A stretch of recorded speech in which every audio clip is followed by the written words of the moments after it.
देखी भैया, आजकल के ऐसा युग जमाना आ गइल बा कि आजकल के लइका अपने मन पसंद के लड़की देख के लव मैरिज कऽ लेता सन।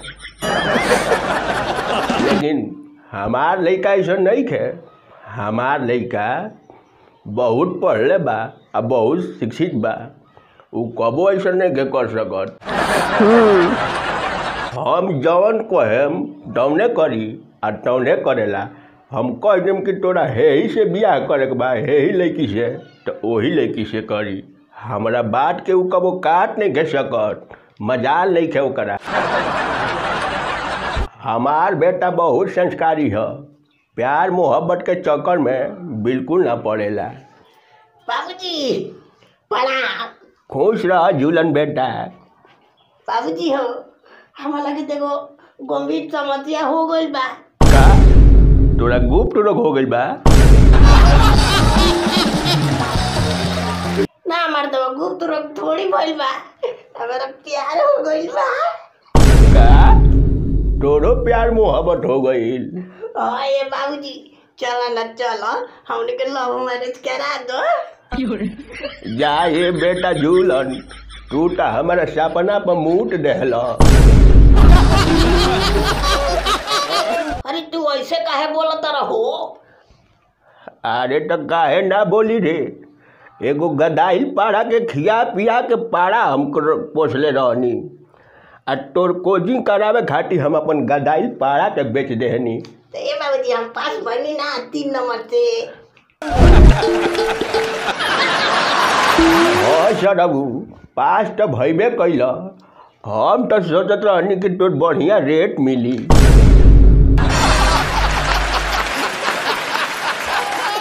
बढ़िया रेट मिली? ये क्या कहता ना हो बाबूजी?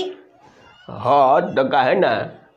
मान ले तोर बियाह शादी करती हम अपना मन से, तो तोर जो है दाम काम बढ़िया लागी तो हमें तोरा के सेट कर देती।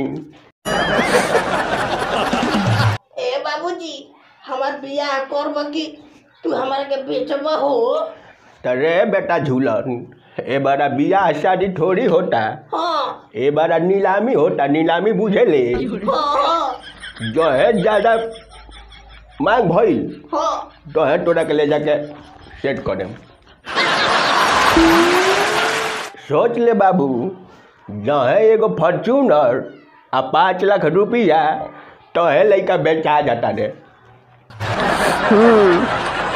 हाँ कहे बाबूजी हमारा बेचाए के रखे, हमारा तो लव मैरिज करे के बा।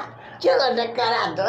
हाँ सरबू, हमार बरसों के सपना पर पानी फेर दिल आ लव मैरिज के चक्कर में पड़ल बाड़। ए बाबूजी तू खाली दहेज दहेज कहले बड़ा। दहेज का होई तारा? ए बेटा झूलन, हाँ ते ना जनबे। और जन 4 काठा खेतवा अपन बांधे रखाई बा, हाँ ओकरा के छोड़ा लेती।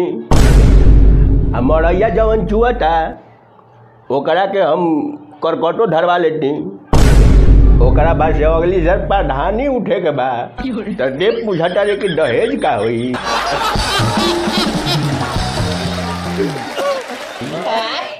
दहेजवा के पैसा से प्रधानी तू लड़ब?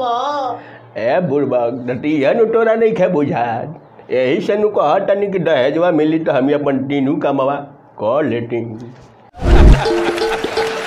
बा ए बाबूजी बा, गजब तहार विचार बा। खाली दहेजे दहेजे करता रहो। तो अब करे झूलन बेटा, अगर हम तोरा बियाह में दहेज ना लेम, हाँ अगर हम मर गईनी तो हमार आत्मा हेने से हेने भटकत रही कि हम अपना झूलन बेटा के बियाह में दहेजो ना लेहनी। अब कहाँ से दहेज ले बाबूजी? का ऐसन काहे कहत रे?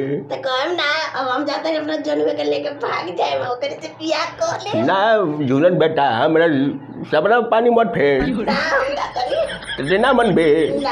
हैं? ना मन बे रे सारे तो नहीं ते ना मन बे, ना मन बे रे सारे हैं?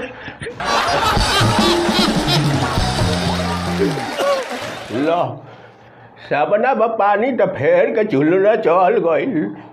अब बुढ़ारी में अब मुँहे के पड़ी, अब का करम। जो सारे लव मैरिज कह के खुश रहो।